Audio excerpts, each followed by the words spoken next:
Hello दोस्तों, स्वागत है एक बार फिर से आप सभी का परीक्षापुरम में। तो जैसा कि आप सभी लोग जान रहे हैं, हम लोग छत्तीसगढ़ के इतिहास से संदर्भित क्विक रीजन सीरीज़ चला रहे हैं, जिसमें हम लोग पिछले वीडियोस में भारतीय राजवंश एवं छत्तीसगढ़ को देखा था, जिसमें मौर्य वंश, सातवाहन वंश और गुप्त वंश को हमने देखा। आज की इस वीडियो में हम लोग MCQs या यूँ कहें कि PYQs जो पिछले सालों में पूछे गए प्रश्न हैं, उनको हम लोग कवर करना आज के इस वीडियो में चाहते हैं। तो आप लोग ज़रूर से क्रॉस चेकिंग करिएगा दोस्तों कि जो मैंने पढ़ाया है, जो मैंने आपको बताया है, वो प्रीवियस ईयर क्वेश्चन, जैसे कि आप यहाँ देख सकते हैं कि कहाँ कहाँ ये क्वेश्चन पूछा गया है। तो आप लोग ज़रूर से ये चीज़ देखिएगा कि ये क्वेश्चन एक्चुअल में पूछा गया है या नहीं पूछा गया है। तो पहला क्वेश्चन है, मौर्यकालीन सिक्के यहाँ प्राप्त नहीं हुए। अगरतला, ठठारी, तारापुर, मल्हार। ऑप्शन 4 है, आप लोग जान ही रहे हैं दोस्तों। मौर्य काल से संबंधित प्रश्न है। मैंने बताया था कि आहत मुद्रा जो है आरंग, उड़ेला, गुजरात, तारापुर से प्राप्त हुआ था। तो तारापुर तो यहाँ प्राप्त हो गया है ना। और इसके अलावा सामान्य सिक्के मैंने बताए थे चांदी और तांबे के, बारगांव, अगरतला, ठठारी जिसमें शामिल था, और बिलासपुर।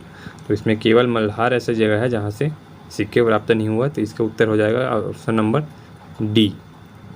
उसी प्रकार देखते हैं दूसरा क्वेश्चन, कोरिया जिले में कौन सा स्थल अशोककालीन मूर्तियों के लिए प्रसिद्ध है।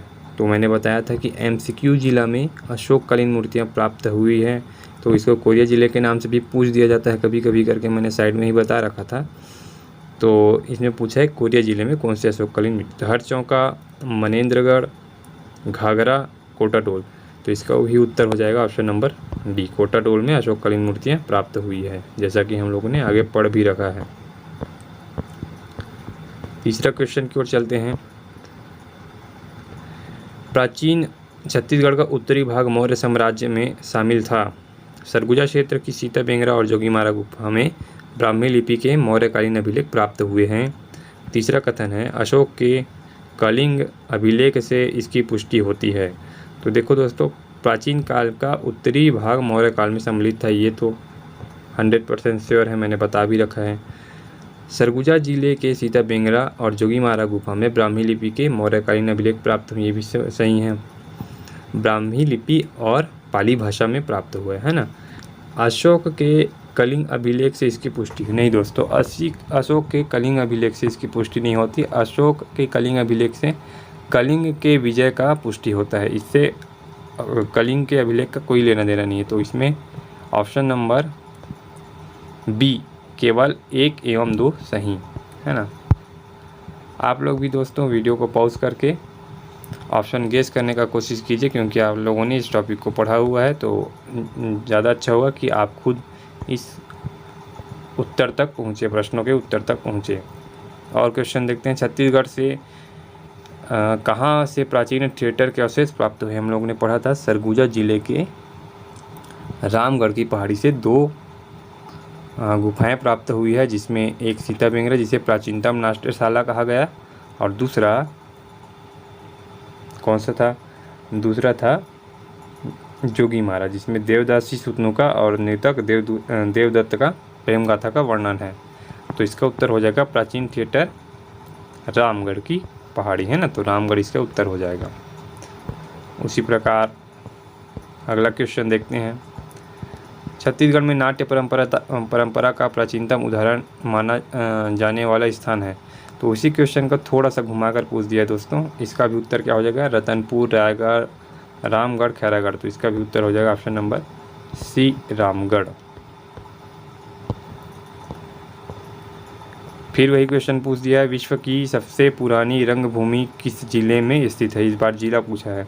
ऑप्शन है सरगुजा, कवर्धा, जशपुर, राजनांदगांव। तो उत्तर इसका हो जाएगा option number A, Surguja. Next question, Sutanuka नामक देवदासी का उल्लेख किस शिलालेख में हुआ है। तो सुतनुका देवदासी और नृतक देवदत्त कौन से गुफा में हुआ है। 2 गुफा प्राप्त हुआ था, रामगढ़ की पहाड़ी पर सीता बेंगरा और जोगीमारा। तो सीता बेंगरा विश्व का सबसे प्राचीनतम नाट्यशाला और जोगीमारा किस लिए प्रसिद्ध है? देवदासी सुतनुका के लिए प्रसिद्ध है।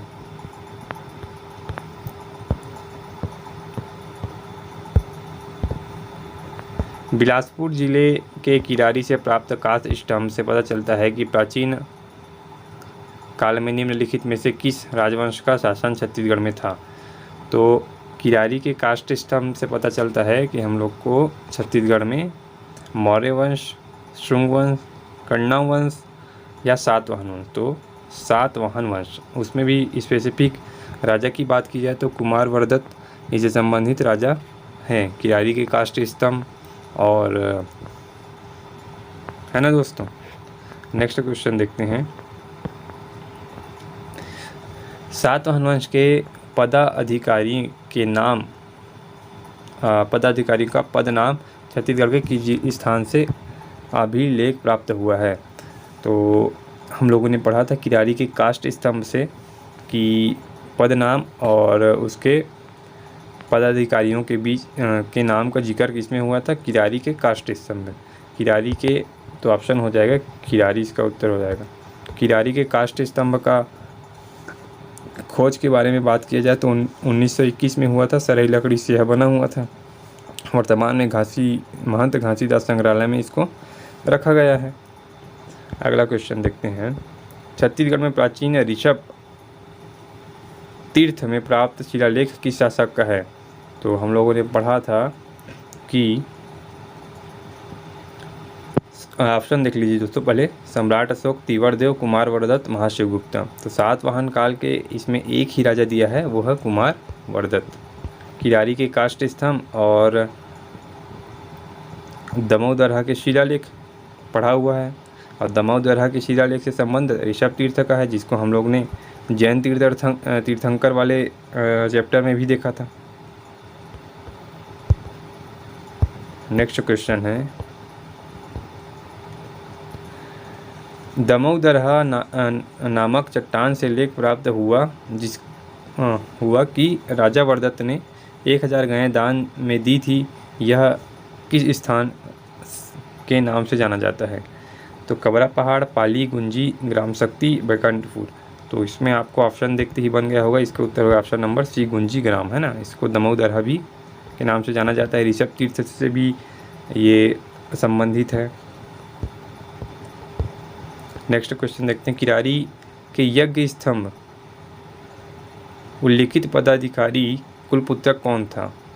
ठीक है दोस्त, तो मैंने अलग से आपको लिखा दिया था कि 3 जो है इसमें 4 नाम लिखाया था मैंने, सेनापति, प्रतिहार और गौ मांडलिक और कुलपुत्र। तो कुलपुत्र मुख्य अभियंता या मिस्त्री हुआ करता था। आप लोग को याद ही होगा दोस्तों, इसको अलग से मैंने 8 करके लिखाया था। प्रमुख रूप से सेनापति, प्रतिहार और गौ मांडलिक था, लेकिन प्रश्नों में इसी प्रश्न का मैंने जिक्र किया था कि अलग से पूछ दिया गया है, तो इसको भी याद रखना जरूरी है। तो कुलपुत्र राजा का बेटा नहीं होता था या कुल का पुत्र नहीं होता था, मुख्य अभियंता या मिस्त्री होता था। ऑप्शन नंबर ए इसका उत्तर हो जाएगा।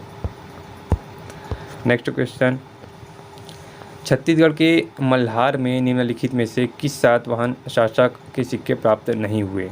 तो सातवाहन वंश के शासक देखा जाए तो वेदश्री, पद्मा, अपिलक या सिमुक। तो दोस्तों ये थोड़ा सा हट के क्वेश्चन है, इसका उत्तर हो जाएगा ऑप्शन नंबर डी, इसका उत्तर हो जाएगा। सिमुक के सिक्के प्राप्त नहीं हुए, बाकी जितने राजा दिए हैं उनके सिक्के जो है प्राप्त हुए हैं। नेक्स्ट क्वेश्चन की बात की जाए। प्रयाग प्रशस्ति के अनुसार समुद्रगुप्त ने अपने दक्षिणा पथ अभियान में निम्नलिखित राज्यों को जीता, जिसमें से 2 छत्तीसगढ़ में थे। ऑप्शन देख लीजिए। कोसल, कुराट, महाकांतार, पुष्टिपुर। तो इसको तो हम लोगों ने बार बार पढ़ा है दोस्तों, तो आपको देखते ही बन जाना चाहिए। दक्षिणापथ अभियान के दौरान समुद्रगुप्त ने कोसल को जीता था और किसको? महाकांतार को जीता था। कोसल में किसका शासक था? वाकाट वंश का शासन था, और दक्षिण में नल वंश का शासन था। महाकांतार में नल वंश का शासक था, है ना। तो इसका उत्तर हो जाएगा अ एवं स। ऑप्शन नंबर 3 में दिया गया, तो इसका उत्तर हो जाएगा ऑप्शन नंबर सी। अगला क्वेश्चन देखते हैं। समुद्रगुप्त की प्रयाग प्रशस्ति में इस राज्य को निम्नलिखित में से किस नाम से संदर्भित किया गया। तो प्रयाग प्रशस्ति में किस नाम से छत्तीसगढ़ को जाना गया? तो ऑप्शन है दक्षिण कौशल, उत्तर कौशल, महाकौशल और सीबी कौशल। तो इसका उत्तर हो जाएगा, देखते ही आपको बनना चाहिए, दक्षिण कौशल के नाम से संबोधित किया है ना। प्रयाग प्रशस्ति के लेखक कौन है दोस्तों? मैंने बार बार इसका जिक्र किया है, आप लोग कमेंट में ज़रूर से बताइएगा।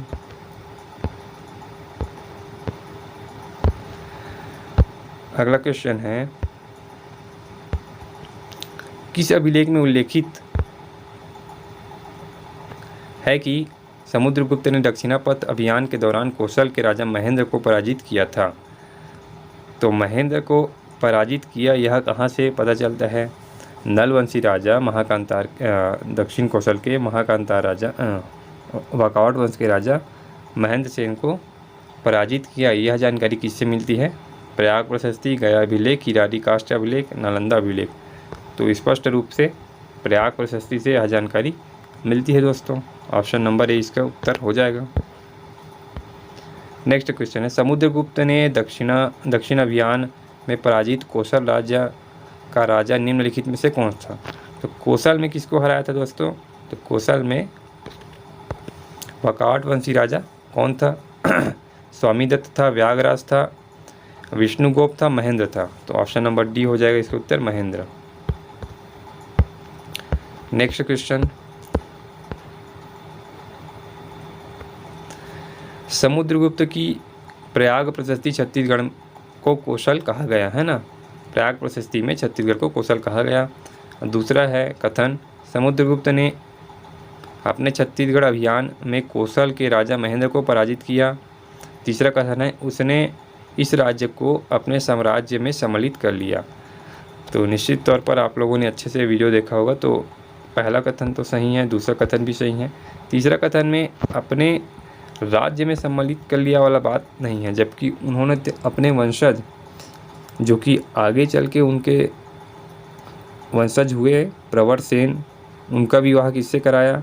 चंद्रगुप्त की पुत्री प्रभावती से कराया, है ना। इस प्रकार एक संबंध स्थापित करने का कोशिश किया, अपने राज्य में सम्मिलित नहीं किया। तो केवल इसमें 1 और 2 सही। ऑप्शन नंबर बी इसका उत्तर हो जाएगा दोस्तों। नेक्स्ट क्वेश्चन, महाकांतार के किस राजा को समुद्रगुप्त ने हराया? तो महाकांतार पूछा है। उत्तर में तो हम लोग पढ़ रहे थे कि वाकावट वंशी राजा महेंद्र को पराजित किया। अब महाकांतार में नलवंशी राजा कौन था? महेंद्र था, व्याघराज था, शंखचूड़ था, जयद्रथ था। तो उत्तर आपको स्पष्ट रूप से पता चल गया कि दक्षिण में, मतलब महाकांतार में, नलवंशी राजा व्याघराज को हराया था। ऑप्शन नंबर 20 का उत्तर हो जाएगा। अगला क्वेश्चन है दोस्तों, छत्तीसगढ़ के पानाबरद में निम्नलिखित में से गुप्त शासक का सिक्का प्राप्त नहीं हुआ। तो इसको भी हम लोग ने देखा था, दुर्ग जिला का पानाबरद जो है बहुत इंपॉर्टेंट है गुप्त वंश के लिए। तो ऑप्शन है कच्छ, समुद्रगुप्त, स्कंदगुप्त और चंद्रगुप्त, है ना। तो कच्छ गुप्त का प्राप्त हुआ है, चंद्रगुप्त का भी प्राप्त हुआ है, समुद्रगुप्त का भी प्राप्त हुआ है, और किसका प्राप्त नहीं हुआ है? स्कंदगुप्त। तो इसका उत्तर हो जाएगा ऑप्शन नंबर सी, स्कंदगुप्त। और नेक्स्ट क्वेश्चन, इस राज्य में कांचगुप्त के सिक्के इनमें से कहाँ प्राप्त हुए? कांचगुप्त आप लोग जान रहे हैं दोस्तों, मैंने स्पष्ट रूप से बताया था कि इसको कच्छगुप्त भी कहा जाता है, और ये बृहद्रथ का ही नाम है। बृहद्रथ जो है गुप्त वंश का अंतिम शासक था। तो ऑप्शन है पचराही, अगरतला, सिरपुर, पानाबरद। तो इसका उत्तर हो जाएगा पानाबरद, दुर्ग जिले का Panabarad. Option number D. Next question है कथन और कारण वाला क्वेश्चन है। अभी कथन दिया हुआ है, समुद्रगुप्त ने दक्षिण पथ पर आक्रमण हेतु कौशल महाकांतार के मार्ग को अपनाया। कारण है, उड़ीसा के तटवर्ती क्षेत्र में विद्यमान व्यापारिक केंद्र को अधीन करने की समुद्रगुप्त की अभिलाषा थी। तो बिल्कुल दोस्तों देखो, दक्षिणापथ अभियान के दौरान ही कौशल और महाकांतार को अपनाया था, तभी तो कौशल के राजा महेंद्र और नलवंशी राजा महाकांतार के व्याघराज को हराया था। और इसका मतलब उड़ीसा के तटवर्ती क्षेत्र में विद्यमान व्यापारिक केंद्रों को अधीन करने की समुद्रगुप्त की अभिलाषा थी। हाँ, दक्षिणापथ अभियान इसी कारण समुद्रगुप्त चलाया था, क्योंकि व्यापारिक केंद्रों तक उनकी पहुंच बढ़ सके। तो इसमें अभिकथन भी सही है, कारण भी सही है और स्पष्ट रूप से व्याख्या भी करता है ना। तो इसका उत्तर हो जाएगा ए। दोनों सही हैं और पुष्टि भी होता है। ठीक है दोस्तों, तो ये हमारे प्रीवियस ईयर क्वेश्चन हुए जो कि गुप्त वंश से, सातवाहन वंश से और मौर्य वंश से संबंधित थे। तो हमारा यहाँ पर पूरा तरीके से भारतीय राजवंश और छत्तीसगढ़ ख़त्म हो चुका है दोस्तों। नेक्स्ट वीडियो में मैं हो सके तो महाभारत काल और रामायण काल से संबंधित क्वेश्चन जो प्रीवियस ईयर पूछे गए हैं उनको लाने का प्रयास करूँगा। उसके अगले वीडियो से हम लोग छत्तीसगढ़ के क्षेत्रीय राजवंश को कवर करना स्टार्ट करेंगे। तब तक के लिए गुड बाय।